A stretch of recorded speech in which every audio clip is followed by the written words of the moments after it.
it seems that in the situation we're in now, sort of globally speaking, that it would be useful for people of religious faith to note that there are other people of religious faith with whom they have much in common, one of them being religious faith, and that they are also confronting, as people of religious faith, a world that is attempting to, let's say, shake itself free of that. And so it isn't exactly obvious to me that it's a great time for people of religious faith to concentrate on their differences, given that there are perhaps more important elephants to address, let's say, or fish to fry. And so I've been I'm very ignorant about the Islamic tradition, and I'm trying to rectify that. It's very difficult to step outside your own culture and to really understand someone else's. And I'm under no illusions, I hope, about the degree of understanding that I've managed, but I have tried to understand what we might share in common, and that's crucial. And so certainly one of the ideas that we all share in common on the religious front, let's say, is that there is an ultimate unity that should be placed above all else. And so that's part of the great monotheistic tradition. And I'm going to speak mostly as a psychologist rather than as, say, an advocate of the Christian tradition, because it isn't obvious to me that Let me kind of push back a little bit on that point, because you're an individual, like, obviously in your newest book, you're talking very categorically about precision. And I would say you're an individual that is very precise. You're categorized, like, if I was to say anything, I would say that you're an individual that's scrupulously meticulous in exactitude and, I don't know, meticulousness or whatever, yeah? So you speak and you think about what you're going to say before you say it. That's what you're known for. And in fact, if someone says something which is kind of off the mark a little bit, you pull them up for it, right? And usually because I don't understand it then. Yeah, no, for example, like the Kathy Newman interview, like the assumptions and the questioning that she had when she was questioning herself, you pulled her up on it. And that's why it became so popular, the discussion was so popular. And you're a clinical psychologist. So what I was going to say is this, like, for example, if I were to make a video, right? I say this message to to white Canadians or something, yeah? Yeah. And I said, it's hard to talk to them. I say, look, sensitively, why don't you reach out to some Russians, or, heaven forbid, reach out to Black Africans or First Nation people, whatever it may be.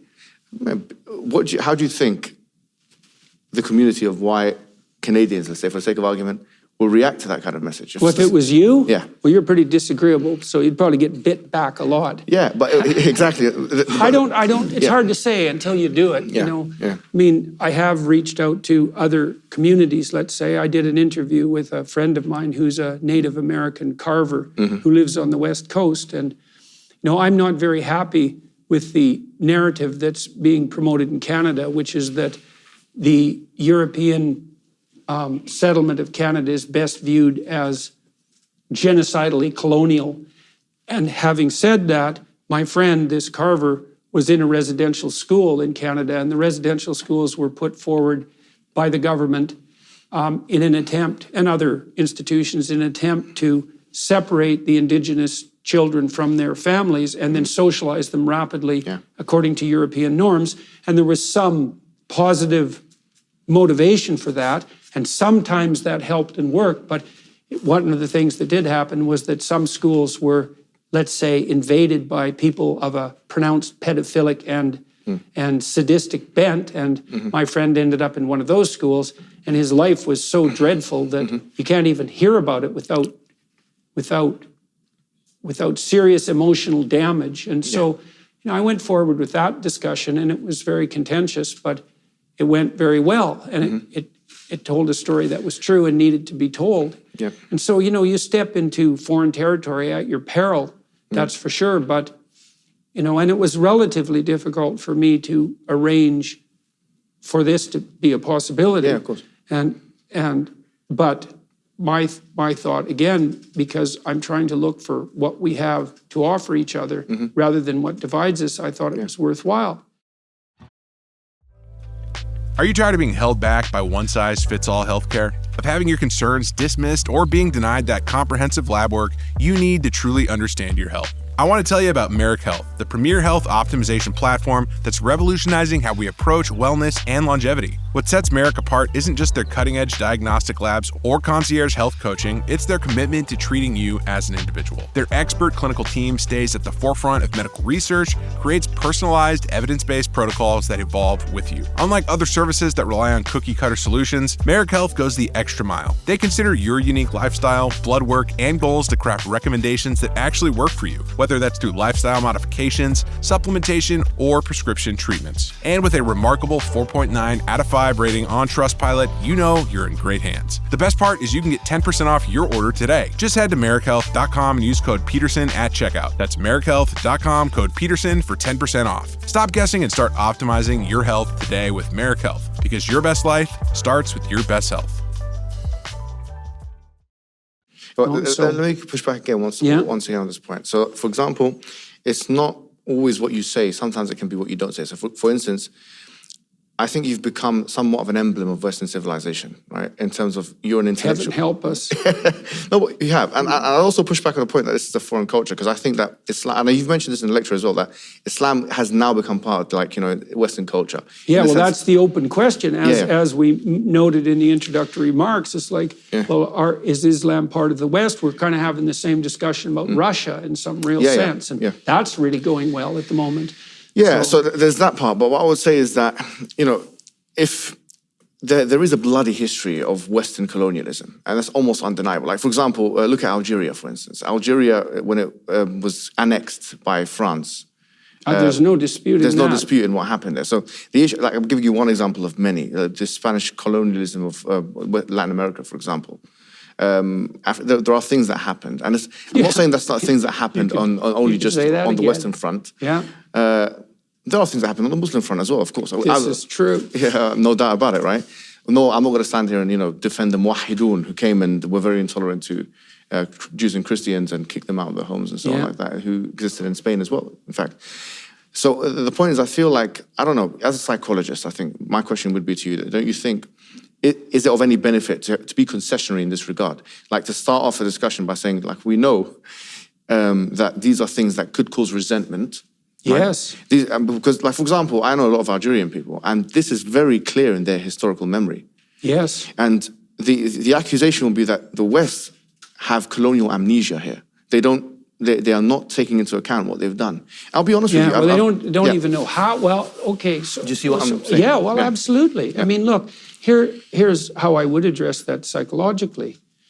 In many of the mythological stories that I've read, there is the motif of the evil uncle. And so, for example, in the ancient Egyptian cosmology, there were four deities, four central deities, although a host of associated deities. And one of them was Osiris, who was the deity of the state. That might be a good way of thinking about it.